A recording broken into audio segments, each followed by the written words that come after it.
우리 주님이 원하는 것은 외부적인 다이어트가 아닙니다. 속 사람의 다이어트입니다. 속 사람이 다이어트 되었어. 정말 하나님이 기뻐하는 그 모습. 그래서 하나님이 말씀하시기를 사람은 외모로 보는 거니와 하나님은 중심을 보신다. 그렇게 하나님은 중심을 보신다. 오늘 이 시간 여러 다양하게 나는 그냥 너무 그냥 뱃살이 나왔어, 어떻고 내 외모적인 그런 컴플렉스에 있다 할지라도 나는 뭐 뻔뻔하게 나는 아이고 외적으로 나는 뭐 남자가 최고 잘났지 이렇게 이야기한다 할지라도 하나님이 보시는 것은 오직 한 곳, 지금 중심을 보고 계십니다. 여러분의 중심을 보고 계십니다. 제가 이 말씀을 전하면서 부족한 제 중심을 바라볼 때에 정말 두렵고 떨리는 마음으로 이 말씀을 전합니다. 여러분, 세상은 반드시 바뀝니다.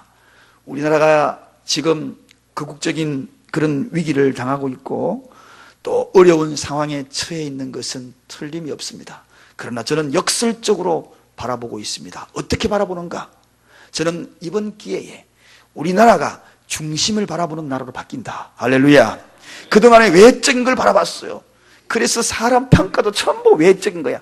빽 좋은 사람이 잘 나가고 줄 잘 쓰면 출세하고 공부 잘하고 인류 대학 나오면은 최고로 잘 인정해주고 그런 나라, 그곳에서 이제는 완전히 세상 바뀌고 있습니다.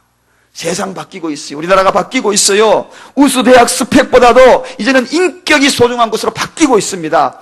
교양스러운 사람이 이제는 득세하는 그러한 세상, 중심이 깨끗한 그런 세상으로 바뀌고 있습니다. 여러분, 사랑하는 여러분, 솔직히 여기에 학생들도 있지만 수능 시험 볼 때 제 머리로 아무리 공부해도 서울대학 못 가요. 제가 제 한계를 알고 있기 때문에. 서울대학 가는 사람은 다르더라고요. 조금 같이 공부해도 이해력이요 훨씬 하고 거기에 심취력이 그 속에 바라보는 그러한 폭넓은 것들이 견해들이 다르더라고요.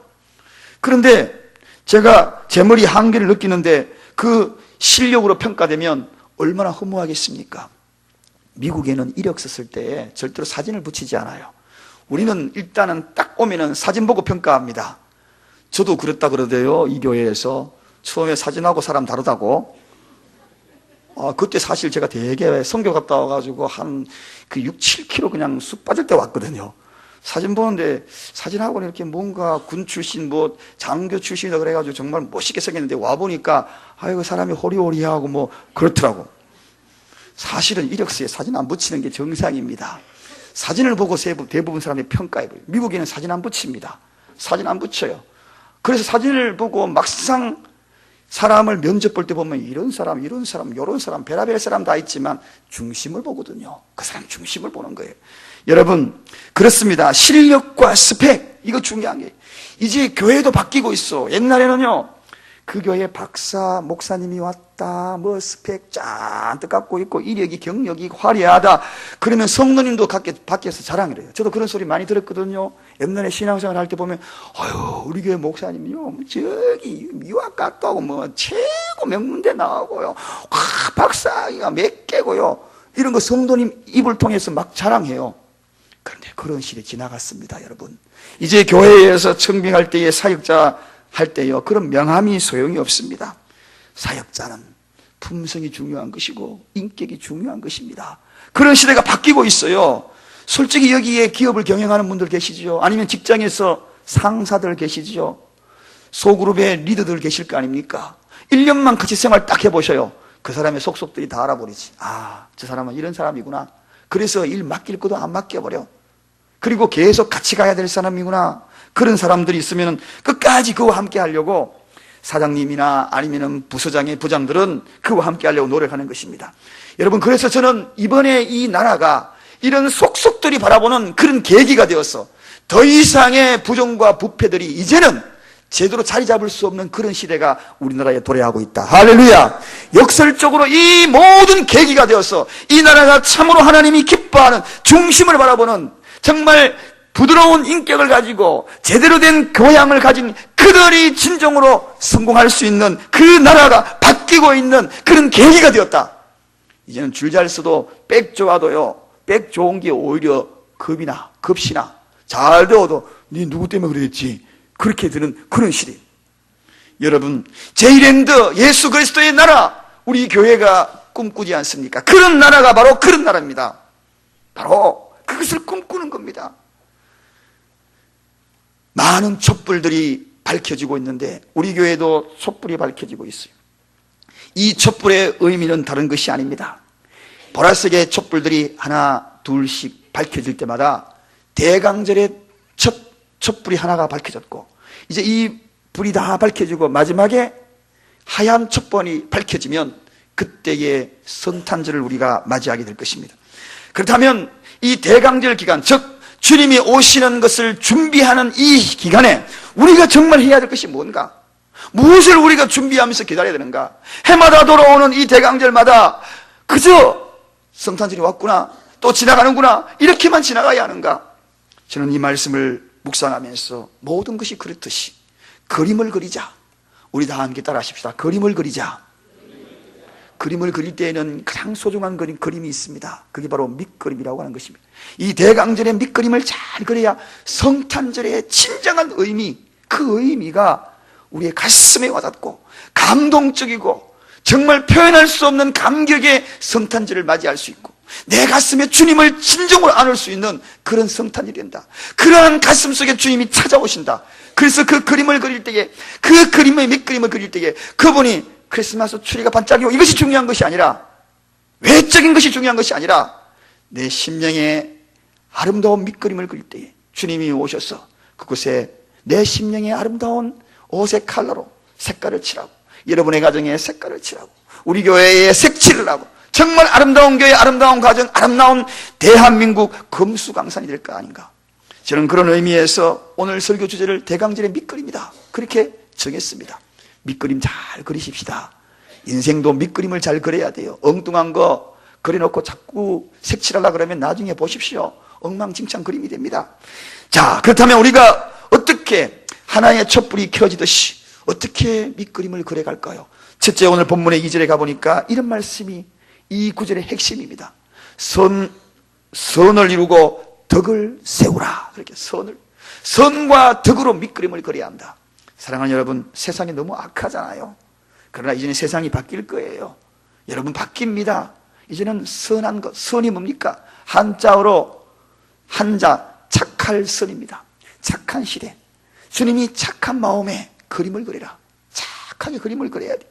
그리고 선이라는 건 뭡니까? 착하게 말하고 착하게 행동하는 그림을 그려라. 오늘 이게 바로 선입니다. 대강절의 밑그림은 착함으로 그려야 합니다. 여러분, 과거에는요 좀 속이가 얼렁뚱땅하고 그런 사람이 돈을 많이 벌었어요. 이제는 택도 없습니다. 택도 없어요. 그런 사람 들통나면 과거에 했던 까지 다 내놓고 감옥 가야 돼요. 음식 프로그램 중에 그 X파일인가 제목이, 거기에 보니까 착한 음식점을 찾아 나서잖아요. 착한 음식점. 그런 자들이 이제는 성공합니다. 하나님이 그런 자를 찾고 계셔요. 성탄절에 이제는 착한 말하고 착한 행동하는 그러한 선한 마음, 그런 그림을 그려. 거기에 주님이 오셔서 색깔을 칠하는 거예요. 그 가정에 그럴 때에 행복해지는 거예요. 또 덕이 뭡니까? 덕이란 남을 넓게 이해하고 받아들이는 마음이나 행동, 이게 바로 덕입니다. 이해하는 마음, 넓게 이해하는 마음. 사랑하는 여러분, 대강절에 우리가 가져야 될 마음입니다. 심령입니다. 누구를 이해해야 되는가? 이해는 세 가지를 이해를 잘 해야 돼요. 첫째는 하나님을 잘 이해해야 돼. 왜 이 땅에 예수님을 보내셨는가? 독생자 예수 그리스도, 그분을 우리에게 보내셨어. 십자가에 못 박혀 해서 나 같은 죄인을 살리신 그분의 마음을 좀 이해해야 되는 것입니다. 그래서 내가 돌이켜야지. 그분의 사랑을 다시 기억을 해야지. 하나님 감사합니다. 내가 다른 것은 몰라도 당신의 사랑은 내가 좀 이해할 만합니다. 십자가를 바라볼 때마다 하나님을 이해하고자 하는 마음이, 이게 뭔가? 덕이라는 것입니다. 덕. 첫 번째 덕이. 두 번째, 이웃을 이해하는 마음입니다. 그렇습니다, 여러분. 이웃의 연약함을 이해하는 것. 오늘 보십시오. 오늘 본문에도 보면 이웃의 연약함을 내가 도와줌으로 내가 기쁘다. 연약한 자들의 마음을 어루만지고 위로해주고 함께하는 것을 바라보면서 내가 그게 너무 기쁜 거예요. 그 성경의 그릇을 소개하는 것입니다. 이게 이웃을 이해하는 거죠. 가까운 이웃이 누굽니까? 가족입니다. 연말 때 되면 아내가 등 돌려 우는 집 많고요. 남편 집에 들어오기 싫어가지고 배회하는 남편들 많아요. 자녀들 길거리를 돌아다니면서 세상에서 고아처럼 뛰어다니는 아이들이 많이 있습니다. 왜 그럴까요? 덕이 없는 가정이기 때문에 그렇습니다. 서로 이해하고 보다도 모자는 이 덕이 없는 가정, 이웃이라는 것은 가장 가까운 내 가정에서부터, 교회에서부터 그렇게 덕스러움을 세워나가는 거죠. 그 다음에 누구를 이해해야 합니까? 내 자신을 이해해야 합니다. 내 자신을 이해해야 합니다. 내가 도대체 누구냐? 내 자신의 단점과 약점과 그리고 내가 해야 될 일들을 놓치고 있는 것이 무엇인가? 그러면서 돌이키고 굽어진 내 인생을 다시 펴나가는 것, 이게 바로 나를 이해하는 겁니다. 덕이 뭔가? 하나님을 이해하고 이웃을 이해하고 내 자신을 이해하는 것, 그런 말과 그런 행동으로 바꾸는 것, 그런 표현을 하는 것, 이게 바로 덕입니다. 사랑하는 여러분, 하나님의 은혜가 아니면 우리가 하루도 살 수 없는 것 잘 알고 있잖아요. 이제는 세상이 바뀌어요. 옛날에는 지식이 많은 사람이 최고였어요. 그러나 요즘은 그게 아니잖아요. 이제 앞으로 덕성이 득세할 겁니다, 여러분.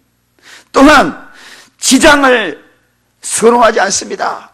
지식이 많고 똑똑한 사람보다도 덕장을 선호합니다. 그 사람들을 따를 거예요. 그 사람들을 따를 거예요.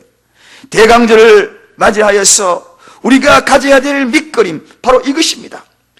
어느 날 제가 정말 제 마음을 이해해 주고요, 그리고 도닥거려준 그 동료들이 있지를 않습니다.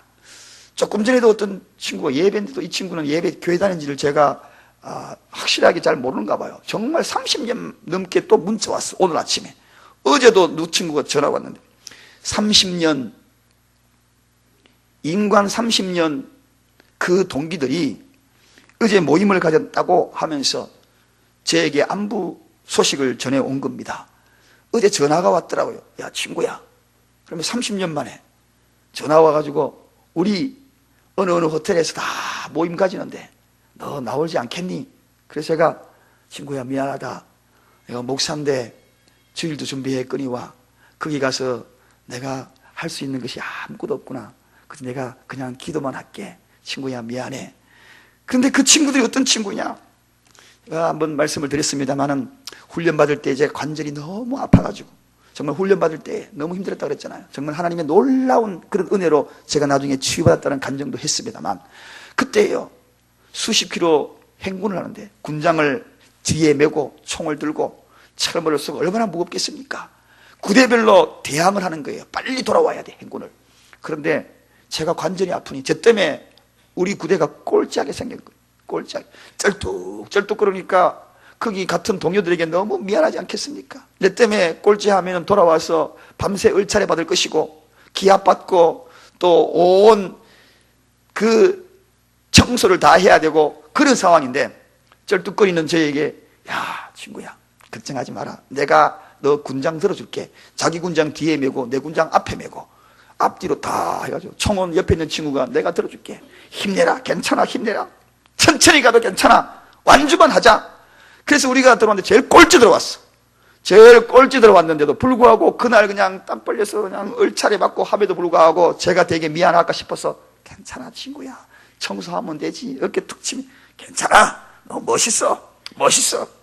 여러분, 그 친구들이 어제 전화가 온 거예요. 오늘도 또 문자가 보내왔더라고. 나를 배려해주고 이해해준 그 친구들이 내 가슴속에 남아있어. 30년이 지나가도 갑자기 문자 오니까 덜컹하고 그때 그 일이 떠오르는 겁니다. 여러분을 이해해준 사람은 마음에 많이 남지요.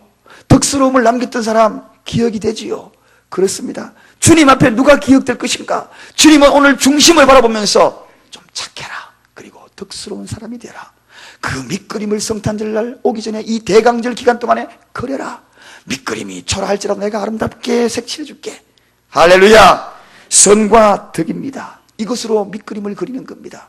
두 번째, 오늘 본문에 소개된 두 번째는 인내와 소망으로 대강절의 밑그림을 그리라는 것입니다. 여러분, 인내, 사랑하는 여러분, 우리 예수님은 인내를 통하여 소망을 우리에게 가르쳐 주신 모델이 되셨습니다. 인내의 성품, 인내가 무엇입니까?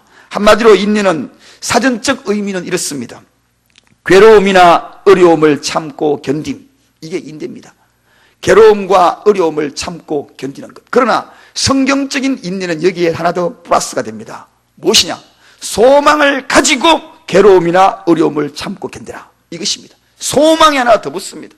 막무가내 괴로움을 참아라, 막무가내 어려움을 견뎌라, 이게 아닙니다. 소망이 있으니까 어려움을 견디라는 것입니다.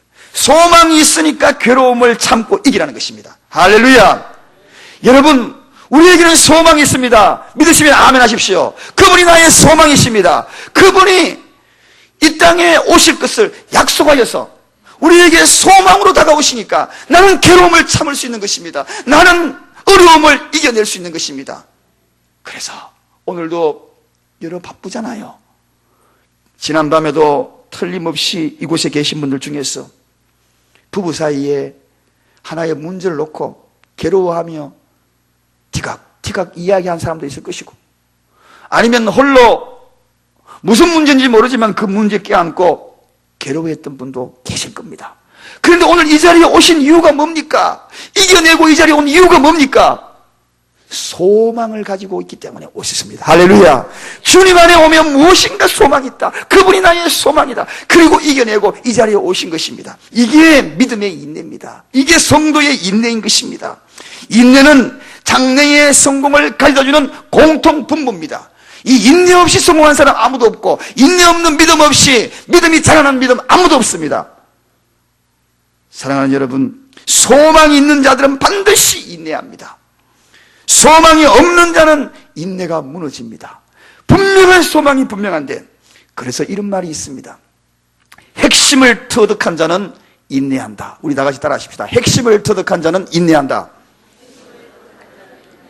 여러분, 핵심이 있는 자는 인내한다는 것입니다. 핵심이 분명하게 있는 자는, 인생의 핵심이 있는 자는 인내합니다. 핵심이 누굽니까? 예수 그리스도, 명쾌한 핵심이 있지 않습니까? 내 인생의 핵심이 분명한데 우리가 인내하지 못할 것이 무엇이 있습니까? 어려움을 이겨내지 못할 일이 무엇이 있겠습니까? 괴로움을 극복하지 못할 일이 무엇이 있겠습니까? 사랑하는 여러분, 저에게는 핵심이 있습니다. 그래서 이겨낼 겁니다. 할렐루야. 여러분도 핵심이 있습니다. 이겨내실 줄로 믿습니다.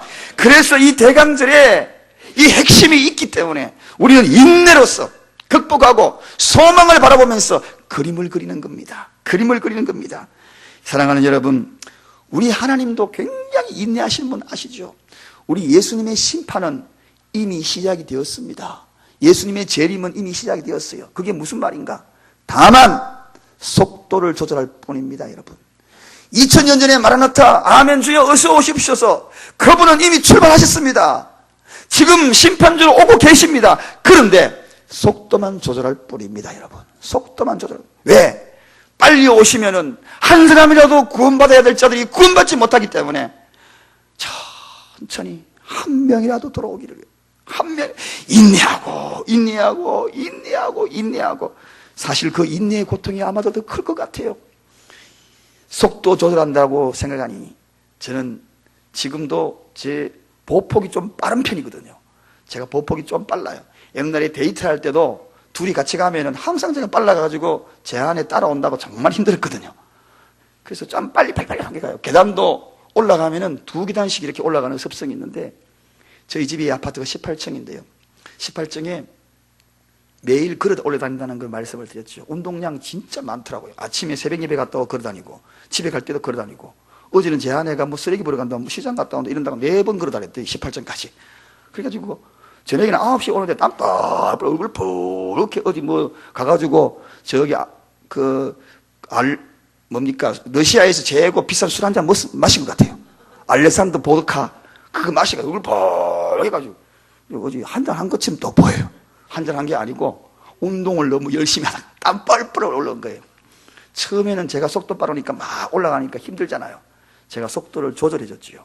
조절해주면서 올라가면서 이제는 그게 가벼워진 거예요. 둘이 쫙 보조 맞춰가지고. 여러분, 주님은 지금도 오고 계십니다. 조절해 주시는 거예요. 인내하고 계시는 거예요. 사랑하는 여러분, 이 인내하기 위하여서 주님은 늘 내려놓는 분입니다. 인내를 잘하는 분이 누구인가? 잘 내려놓는 분이, 자기를 비우고 자꾸 내려놓을 때 인내할 수 있어요. 나는 내려놓지 아니하면 절대로 인내 못합니다. 내 자존심 내려놓을 때 인내가 가능하지요. 그렇지 않습니까? 자존심을 내려놓지 못하면 절대로 인내 못하지요.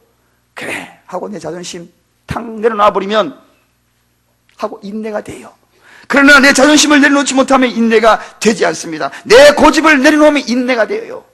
주님은 끊임없이 내려놓는 그 모든 모습을 우리에게 실제적으로 보여주신 거예요. 여러분, 화가 날 때에, 부부싸움하거나 여러 경우에 화가 날 때에 어떻게 하십니까? 나를 내려놓으면 인내가 돼요.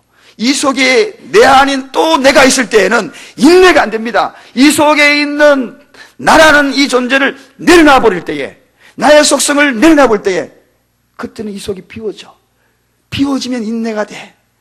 사랑하는 여러분, 우리 주님도 늘 비우셨어요. 자신을 늘 비우셨어요. 늘 내려놓았어요. 하늘의 높고 높은 저 보좌를 비워버렸어. 내려놨어. 신성을 내려놓고 인성으로, 인간의 몸으로 이 땅에 오셨다는 것입니다. 참 너무나 놀라워요. 그 사건이 너무나 놀라워요. 신성을 내려놓고 인간의 모습으로 이 땅에 오셨다는 것, 그게 바로 내려놓음입니다. 그렇기 때문에 그분의 인내는 위대한 거예요. 사랑하는 여러분, 예수님은 한 여인의 비유를 들었어. 인내하는 한 여인을 비유를 들었어. 그 여인이 정말 믿음 있다. 내가 다시 왔을 때에 이런 믿음을 보겠느냐. 그게 바로 억울한 일 당한 과부의 이야기 아닙니까? 얼마나 억울해 당했으면, 억울한 일 당했으면, 그럼에도 불구하고 기도로 인내의 기도를 드렸던 그 여인을 바라보면서 예수님은 내가 다시 왔을 때에 이런 믿음을 보겠느냐. 인내는 곧 믿음입니다. 믿음 좋은 사람은 인내하는 것입니다. 인내의 열매는 곧 믿음의 열매인 것입니다. 우리는 이 대강절에 무엇을로 그림 그릴래요? 주님이 오실 때 무엇을로 우리 밑그림으로 주님 색칠해 주세요 라고 이야기하겠어요? 인내의 아름다운 밑그림을 그리십시다. 소망이 있는 자는 인내합니다. 인내할 수 있는 자는 나를 비우고 내려놓을 수 있습니다. 다시 말하면 나를 비우고 내려놓을 때 인내할 수 있고, 인내하는 자는 소망을 바라볼 수 있고, 그 소망에 주님을 맞이할 수 있을 것입니다. 할렐루야! 마지막입니다. 세 번째 대강절에 우리가 무엇으로 밑그림을 그릴래요? 균형과 조화로 밑그림을 그려야 할 것 같습니다. 믿음이 성숙한 사람은 균형과 조화를 잘 이룹니다. 현대인에 있어서 성숙이라는 이 단어 굉장히 중요하죠. 성숙, 신앙생활의 성숙, 인격의 성숙. 애들은요 성숙하지 않기 때문에 지가 아닌 것도 다 지꺼라 그래요. 남의 집에 가가지고 장난감 지꺼도 아닌데 막 달라고 뗐어요. 그런데 성숙해져 보세요. 지가 아닌 것은 내 거 아니라고 분명히 알잖아요.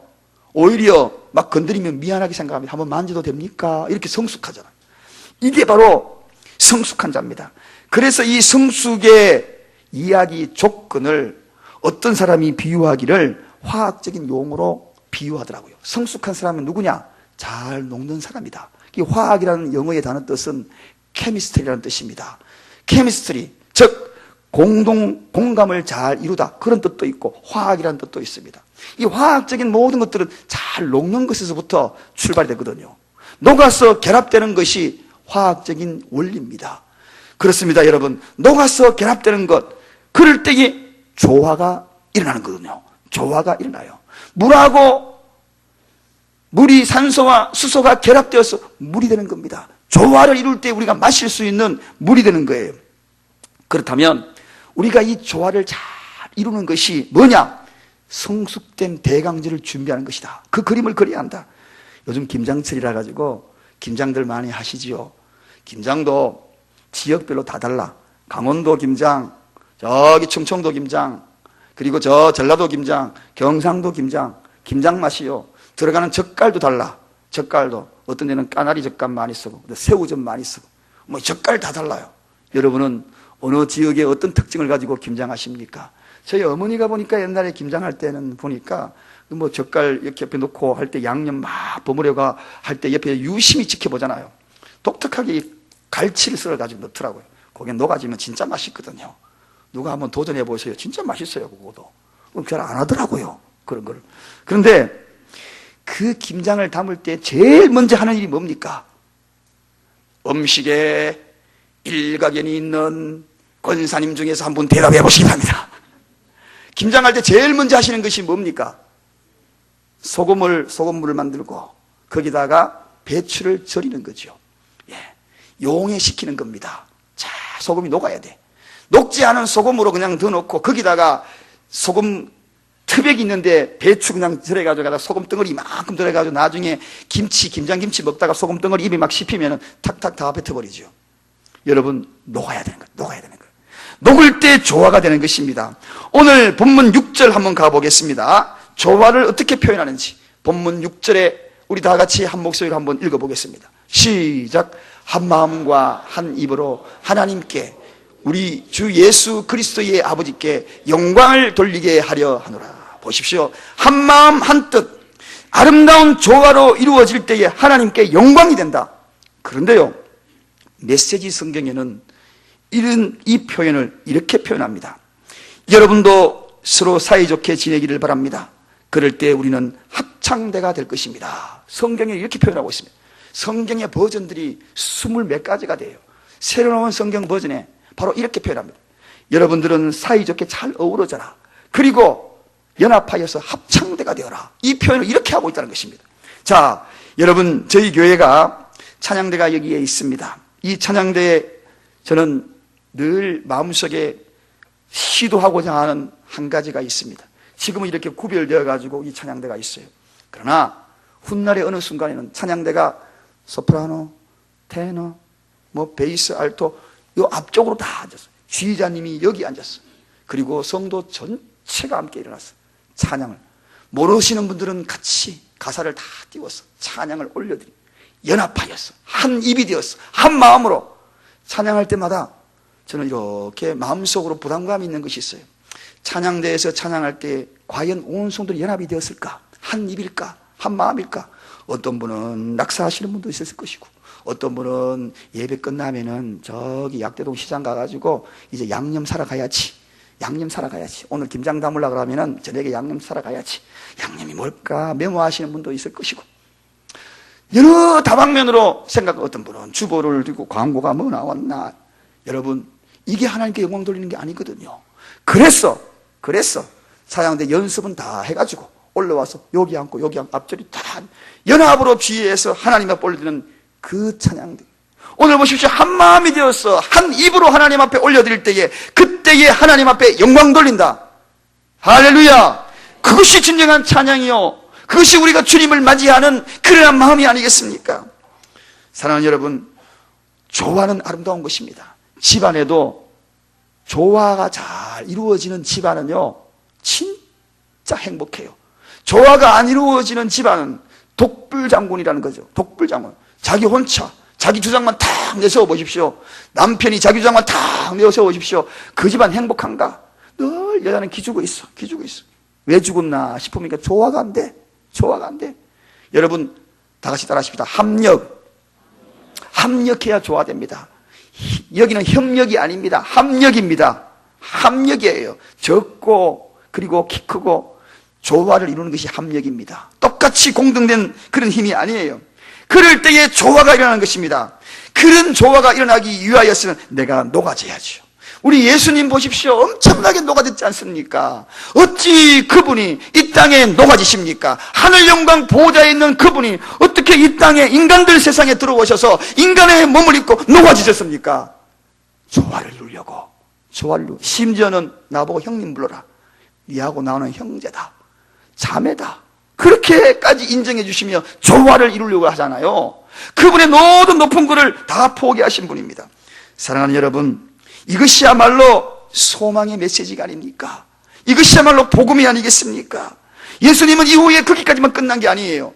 할례받은 모든 자들에게 종이 되겠다라고 로마서 계속 읽다 보면 그것이 소개되고 있습니다. 모든 할례받은 자, 즉 오늘 이 시대에 살아가는 모든 성도들의 종이 되마. 왜? 우리 인간 속에 녹아지려고, 조화를 이루려고. 그래서 그분이 좋은 겁니다. 그래서 그분의 마음을 이해하여서 우리가 준비해야 되는 거죠. 그런 그림을 그려야 되는 거 아닙니까? 그런 그림을 그릴 때에 마음에 합한 자구나.